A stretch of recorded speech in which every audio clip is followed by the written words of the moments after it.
Hi all my beauties, I am back again today. I'm going to do a video response to Hidden Magic Tarot's video about what I wish I'd known in the beginning of my tarot journey. And I'm going to put a little twist on it, and I have Miss Flo here with me. Oh my, what? I'm going to put a little twist on it. I'm going to talk specifically kind of about I'm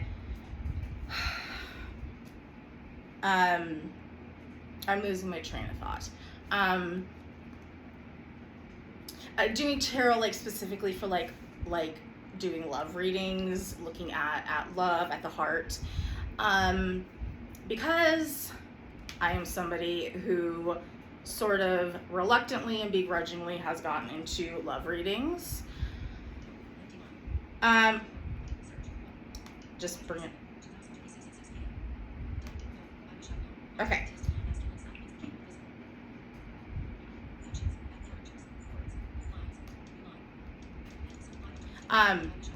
Anyway, because I was thinking like what are things that, I mean, obviously when you're beginning tarot, there's a lot you don't know, but I wasn't really into tarot tube when I started tarot, so I didn't really know what kind of some of the, hi baby, what some of the popular kind of ideas or trends were at the time. And it really wasn't until like a year after I started doing tarot that I discovered there's a thing called tarot tube. But I think we're all very familiar with the content in terms of collective readings when it comes to love readings, and they just really don't vibe with me. And but as somebody again who has kind of begrudgingly like moved into this space, like when people want me to read for them, it is 9 times out of 10, like even people I know really well, 9 times out of 10 it's love readings in some capacity. I like to focus things in a very different way than traditional love readers. But anyway, I thought I would talk about what I wish I had known when it comes to using tarot for investigating love in the heart. So, first one, and I'm probably gonna like piss people off. I'm gonna be sorry, we're showing a lot of cleavage today. Again, it's like 117 degrees outside, so we got the mom arms going, we got some cleavage going. But I'm probably gonna like, I don't know, these are very controversial things I'm going to say in some of these specific communities. So the divine masculine, the divine feminine, in my opinion, this is all bullshit, and you do not need to engage with it to do a love reading. I think that I understand that a majority of people, want to say, well, it's not actually about gender, it's about energy, and we both have a balance of both in us. Okay, fine. But what I find in a majority of those readings is that we just then continue to gender the language consistently. And also, okay, we'll say it's an energy that can exist within any type of being, any human being. But then we still attribute like very gendered things, very gendered language to what is a divine masculine, what is a divine feminine. Like I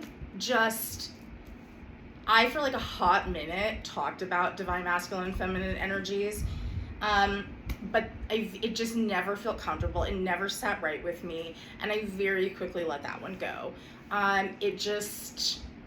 It doesn't feel right to me, and just because something has been done for a long time and because it's something that is so popular to talk about doesn't mean it has to be done, particularly in a love reading. I'm not saying that it's never right or wrong to talk about like feminine energy, masculine energy, things like that. But I just think like within love readings, we get so trapped in the binary. And even when we want to say, well, what are you doing? It doesn't mean your actual gender, and but then we're still like gendering everything. So I don't really talk about that, and I like other readers who also don't really talk about that. I just think it's a slippery slope, and I think it's just so, and you know, it's 9 times out of 10 when we talk about the divine feminine, we're talking to people who identify as women, right? And vice versa. So it's trying to put binaries on a system that, at least in this day and age, there's no reason to. Tarot is so much more expansive than that. And I also just think that the world used language that it had for a very long time. Although we do know that, you know, there were cultures who had concepts beyond the binary.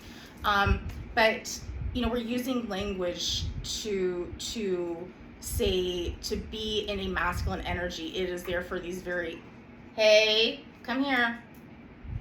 Come here. You don't need anything. Hi, baby. Oh, thank you. All right, go sniff around.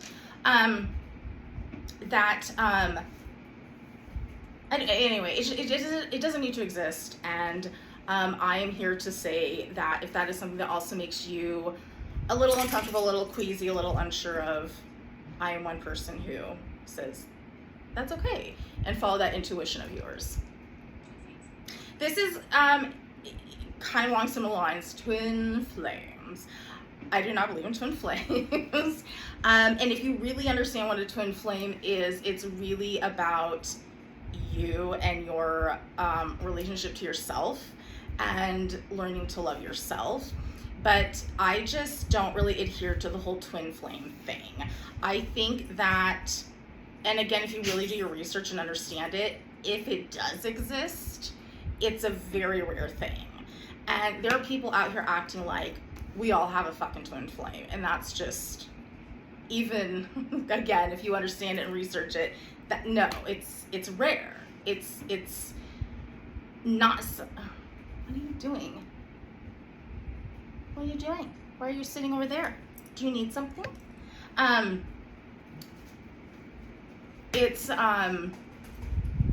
don't know. I think people really want their relationship to be more. I think they want it to be very special. And obviously it can be to you and your partner. But I feel like people, I don't know. Listen, if you feel like you're on a twin flame journey, that's fantastic. That's your choice. Again, follow your intuition. Follow what feels right for you. I just personally don't believe in it.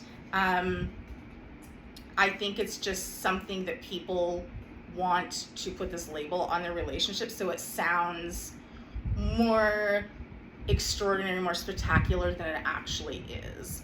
And I think people don't really understand even what a twin flame journey is, despite the fact that it's talked about to nauseum.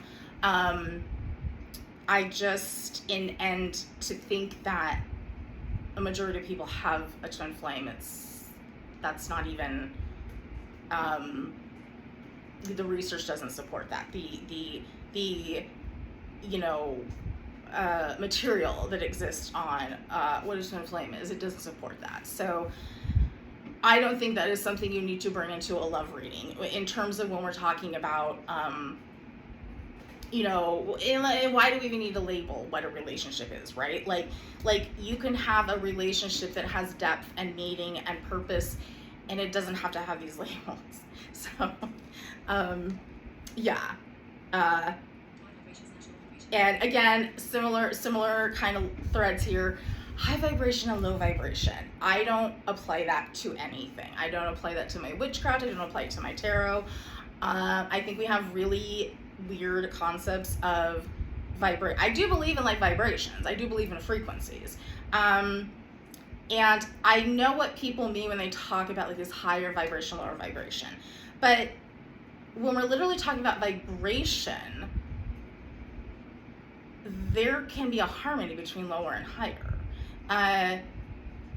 There is, when we're talking about moods and emotions, that is not the same thing as a vibration. And this all applies. You don't have to get into this nonsense of, well, you're not going to find a love, you're not going to learn to love yourself, you're not going to find community, whatever it is, until you are, in a high vibration. That's bullshit and nonsense, in my opinion. I think that, especially living our human existence, we are all experiencing different things. We are all having different perspectives on things. We are all living with different circumstances. We all have access to different things. And those things can impact us in a way that can put us in what we might label as a more negative energy, and that's okay. And that doesn't mean that, like, I might not be able to pay my rent this month, so therefore I might be having a lot of anxiety and depression, so therefore nobody's going to be attracted to me. I just think that's BS. And I mean, we can get into, like, how you live your life and how you express, and just always walking around just doom and gloom. Like, yes, people are going to pick up on that. But I personally try to really avoid language that it's just a toxic positivity. And whether it's like situations for you personally, or I'm just making sure the camera's all good. Okay. Or if it's something that's kind of outside of you, within your community, friends, family, even just globally, to ignore all that and act like it doesn't impact us and live in this little bubble, but then act like if we do let it impact us, that somehow we're not going to, like, be able to, like, have opportunities available, to have doors open. It's not really supported by real life. There are people, obviously awful, terrible, despicable human beings who have lots of wealth and power right now, and clearly they didn't have to be vibrating at some frequency to be able to do that. Like, when you play an instrument, or when you use your voice, we talk about in intonation, we talk about tone.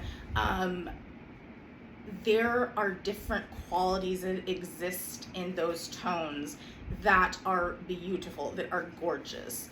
And to say that one is better than another, or that one is going to lead to this and the other not to what have you, it just makes no sense to me. And I don't think it needs to be a part of love readings of any kind. I'm not saying we don't encourage people to find joy, not positivity, it is different, but find joy regardless. But to say that you're having some anxiety now because of a very direct impact on you is therefore not allowing you to have abundance, it just, first of all, again, real life doesn't really support that, and second of all, I think it's BS, and I don't think it serves anybody well to do in a tarot reading, to bring into a tarot reading of any kind. My opinions, of course. I also see a lot of this sort of superficial interpretations of cards, and sometimes, that is appropriate. Ace of Pentacles means, a new financial opportunity. Yes, of course. But I see way too often in love readings these very superficial interpretations of cards that don't really dive deeper into anything. Some of my favorites are like the King and Queen of Wands. They're hot. Like, this person's so hot. They're hot. They're sexy. Okay. What does that say about the other kings and queens? I don't know. Um, like they're the seductress, ones.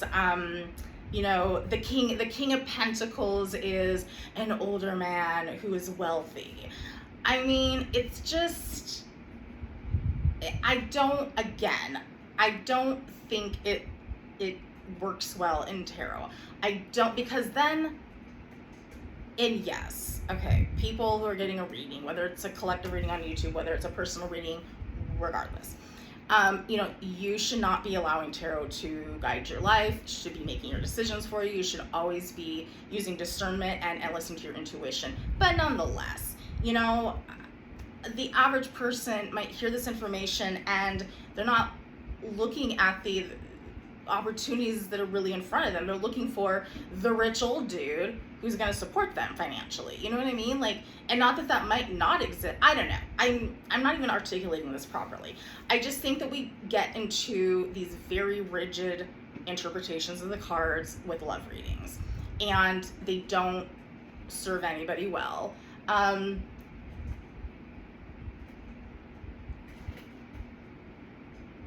I think also too, looking at people cards as people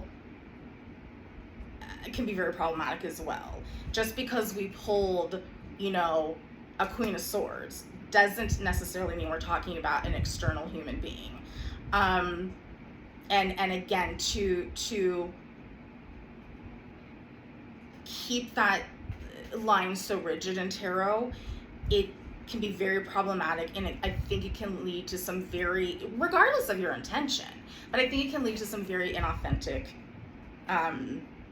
readings for ourselves and for other people. And I think too, like, if you're just not used to exploring deeper meanings of the cards, and it's a journey. I mean, I've only been doing this for 3 years, and I'm still, I'll hear somebody's interpretation, like, oh, that is fantastic. I need to write that down. I need to remember that for that card. Like, that's a great meaning to take away. I wonder if my nose is gonna itch. But if that's not something you're used to really exploring, if you're just kind of used to the very strict, rigid definitions, maybe start exploring that a little bit. Maybe look at how that can be different. What associations come up for you with a specific card. Because I think in a love reading, and I also don't like to get real predictive in a love reading, because again, I think that leads to potential issues and problems, and particularly for the person who's doing the reading. But again, it all depends on the question being asked and all that fun stuff. But I don't know, I see a lack of, you're so silly, Clarissa. I see a lack of depth in most love readings, and that's something I try to be more expansive in those interpretations and those ideas.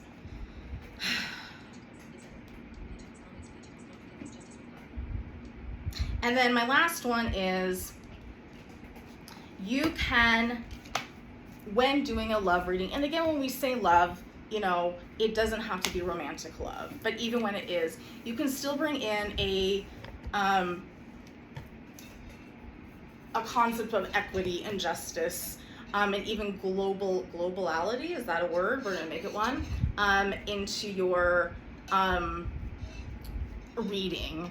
I find myself doing that a lot, and I haven't done a collective reading here in a while, but I do find myself being very guided towards the concept of love being a lot more open and directed towards things outside of ourselves that we can have an impact on, our communities, the people that are in our life that we do care about, the things that we care about, the issues that we care about. I think that can all be brought into a love reading. And I think too, because when somebody comes to me and is like, is so-and-so going to be my partner?